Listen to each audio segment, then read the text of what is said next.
is there any universe in which you could fade Cooper Kupp coming off a game where he had damn near 200 yards? Can you give some of these guys some respect? I mean, maybe he got open on his own. Maybe he earned those 200 yards, Kaufman. I don't know.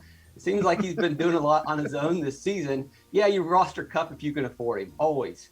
But the guy I'd take first is Jamar Chase. He is cheaper, and I don't know if he's just as good, but from the fantasy perspective, he's in a better fantasy environment. We just saw this game. There's mountains of evidence. You just trust your eyes. You play Jamar Chase. The burden of proof isn't defending this pick. It's defending why you don't pick him. And the only flimsy argument is going to be that he's going to be really heavily owned. And so, sure, fade the best player on the slate, and you can lose some money.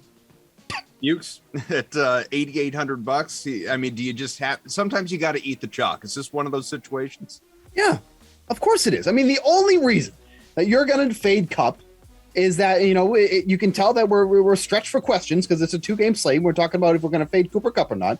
But the only reason that we're going to do this is that if you feel that one of these more expensive guys can outperform Cooper Kupp and thus you're in a better position than everyone else. Is that guy Deebo Samuel? Is that guy Tyreek Hill? Is it Jamar Chase? It could be one of those guys. But you're talking about fading somebody who has at least 7 targets every game this season. Somebody that's gone over 100 receiving yards multiple times this season. Somebody that is damn near uncoverable at this point and now going up against the San Francisco 49ers, who, to be fair, limited him to 7 catches and 118 yards and a touchdown the last time those teams played. Okay? This is the type of player we're talking about. So at this point, I'm just like, I don't care. I'll just, eat the chalk here. Maybe I'll throw some dope in there that I have no, reason to put in there, and that will be like my play to differentiate myself. But at this point, like, you're not fading Cooper Kupp unless you have some strong lean, and I'd love to hear what that lean is, that Cooper Kupp's not going to have a good game against the 49ers. Matt, any way you can present us with that strong lean elsewhere? Well, I do think Cooper Kupp deserves to be by far the most expensive receiver, but I don't think being contrarian is really the only reason to fade him.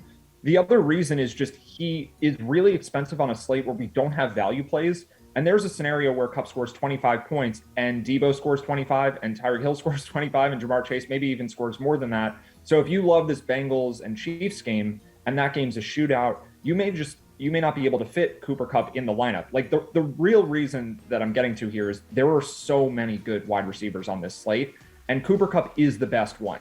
Don't get me wrong. Like, he's definitely the best one here. But between Samuel, Hill, Chase, even T. Higgins, like, there are a lot of good choices. So I think ultimately you probably play Cooper Kupp, but I think there are at least reasons to consider other guys because this is just such a strong slate for wide receivers.